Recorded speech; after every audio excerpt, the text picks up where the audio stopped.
Assalamualaikum warahmatullahi wabarakatuh. Kami di sini dari kelompok 6 ingin mempresentasikan hasil diskusi dari kelompok kami mengenai materi dasar-dasar intelijen bisnis, database, dan manajemen informasi. Kami beranggotakan 4 orang, saya sendiri Artin, dan teman saya Mbak Laili, Mbak Ismawati, dan Mbak Putri. Ini untuk memenuhi tugas dari Pak Samsul, mata kuliah Sistem Informasi Manajemen. Masuk di penjelasan pertama ya teman-teman mengenai pengorganisasian data dalam lingkungan file tradisional. Informasi yang efektif menyediakan penggunaan informasi yang akurat, tepat waktu, dan relevan.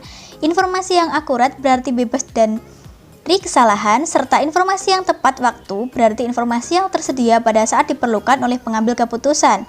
Informasi dianggap relevan ketika memberi manfaat serta sejalan dengan jenis pekerjaan dan keputusan yang akan dibuat. Gitu. Oke, untuk yang selanjutnya itu merupakan hierarki data. Itu ada 4 ya teman-teman ya. Yang pertama itu ada bit. Sekelompok bit disebut byte yang mewakili satu karakter, angka, atau simbol. Yang kedua ada field. Kumpulan byte-byte dapat membentuk field. Yang ketiga ada record. Merupakan sekumpulan field yang berhubungan dapat membentuk record. Yang keempat adalah file, yaitu record-record saling berhubungan membentuk file, dan file-file yang berhubungan dapat diorganisasikan menjadi database. Selanjutnya ada masalah-masalah dalam lingkungan data tradisional.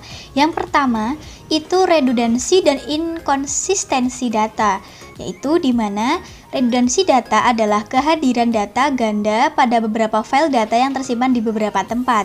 Yang kedua itu ada ketergantungan program data, yaitu di mana ketergantungan program data mengacu pada suatu paket data yang tersimpan pada file dan diperlukan oleh program-program untuk memperbarui dan mengelola file-file tertentu. Yang ketiga, kurangnya fleksibilitas. Jadi, sistem file tradisional dapat mengirimkan laporan rutin sesuai jadwal setelah upaya pemrograman yang efektif. Selanjutnya, masalah-masalah yang keempat itu ada sistem keamanan yang buruk, yaitu karena longgarnya pengendalian terhadap data, akses dan penyebaran informasi menjadi tidak terkendali.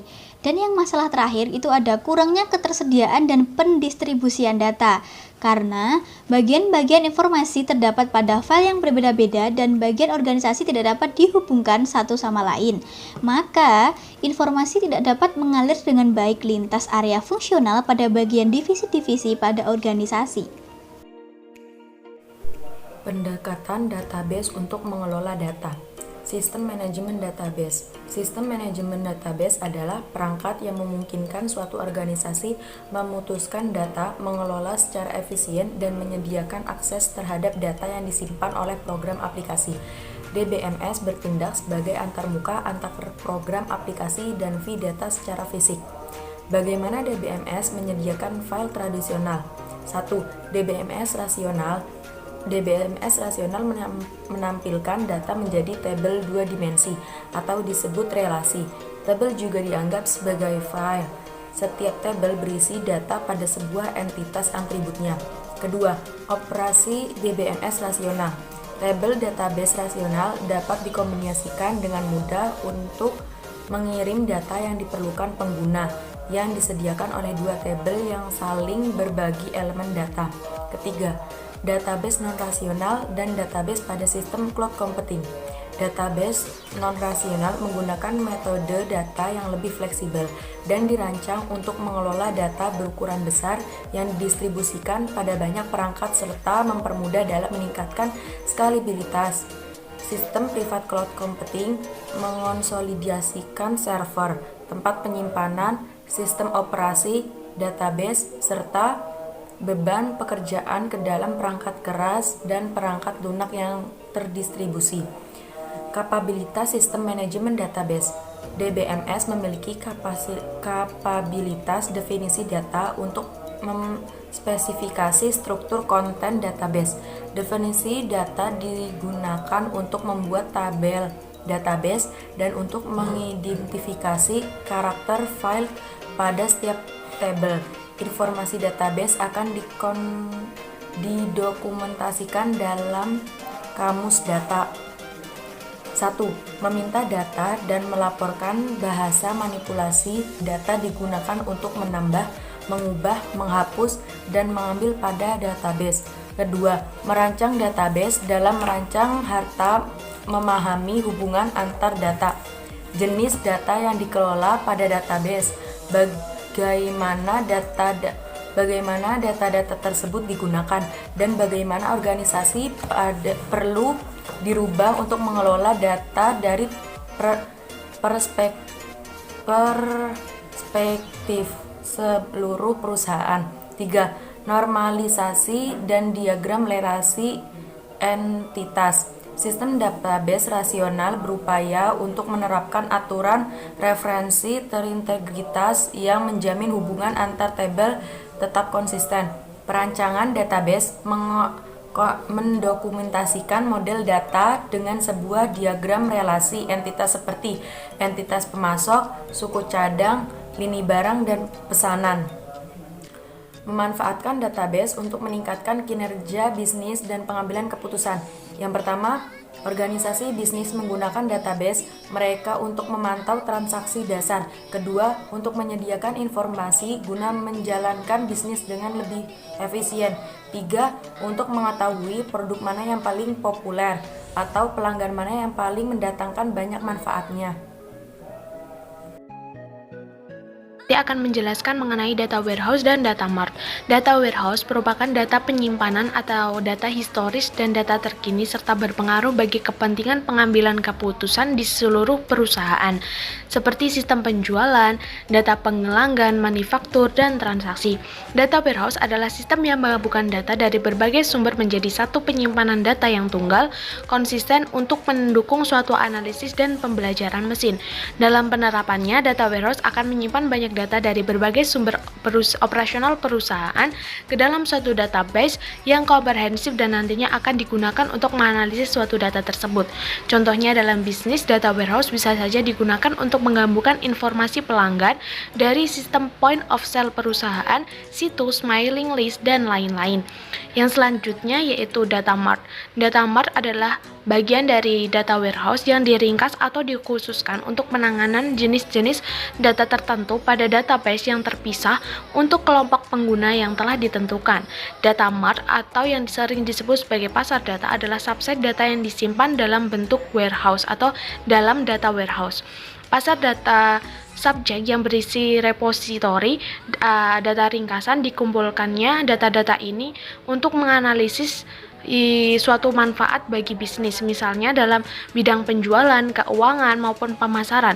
Jadi, arsip pusat akan menyimpan data secara keseluruhan, sementara data mart hanya cukup subset data spesifik untuk kelompok pengguna tertentu. Selanjutnya yaitu Hadoop. Hadoop adalah kerangka kerja open source yang dikelola oleh Apache Software Foundation. Hadoop ini digunakan untuk memecahkan masalah data besar menjadi data bagian yang lebih kecil. Data Hadoop ini juga digunakan untuk menemukan penawaran tiket penerbangan, mencari alamat sebuah restoran, melakukan pencarian pada Google, atau terhubung dengan teman Anda di Facebook. Big Data mulai saat ini menjadi tren teknologi. Salah satunya yaitu software platform yang bisa digunakan untuk mengolah big data, yaitu berupa Hadoop.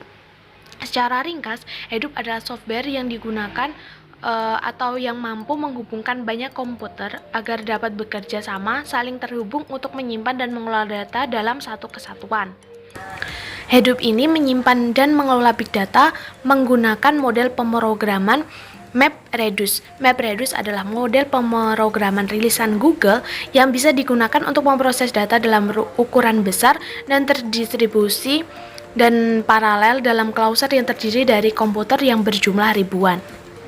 Selanjutnya yaitu komputasi dalam memori. Komputasi dalam memori merupakan cara untuk memfasilitasi analisis data yang besar adalah dengan menggunakan komputasi dalam memori yang mengandalkan memori dari komputer untuk menyimpan data. Pada pengguna lebih sering menggunakan memori komputer untuk menyimpan data karena dapat menghilangkan kemacetan dari mengambil data dalam suatu database tradisional. Perangkat keras komputer dalam pemrosesan memori meliputi prosesor yang berkecepatan tinggi. Pemrosesan multicore akan menurunkan harga dari memori komputer tersebut.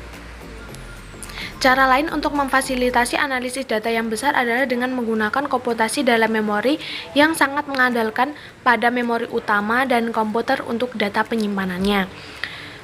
Di sana juga terdapat platform analisis, diantaranya yaitu para vendor database komersial telah mengembangkan platform analisis berkecepatan tinggi. Platform analisis seperti misalnya IBM Netezza dan Oracle Exadata menampilkan sistem perangkat keras perangkat lunak yang telah dikonfigurasi sebelumnya.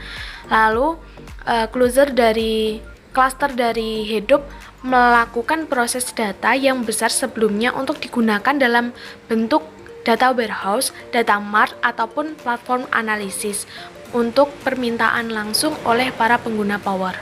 Terima kasih, selanjutnya akan dijelaskan oleh rekan saya. Untuk yang selanjutnya adalah database dan web. Saat ini banyak perusahaan yang menggunakan web untuk membuat beberapa informasi dalam database internal. Mereka disediakan bagi pelanggan dan rekan bisnis.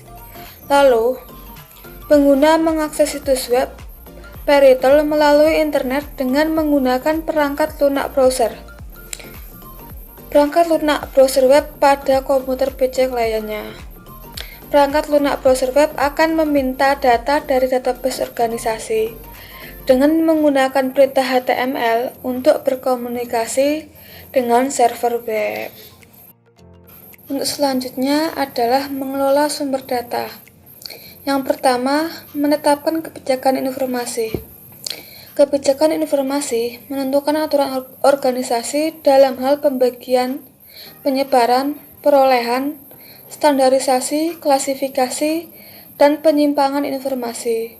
Sebagai contoh, kebijakan informasi umumnya menentukan bahwa hanya para anggota terpilih dari Departemen Pengkajian dan Sumber Daya Manusia yang memiliki hak untuk mengubah dan melihat data karyawan yang sensitif. Yang kedua, memastikan kualitas data. Analisis kualitas data sering dimulai dengan audit kualitas data yang merupakan survei terstruktur atas keakuratan tingkat kelengkapan dari data suatu sistem informasi. Daya yang tidak akurat akan mengarahkan pada pengambilan keputusan yang tidak tepat. Sekian, terima kasih. Wassalamualaikum warahmatullahi wabarakatuh.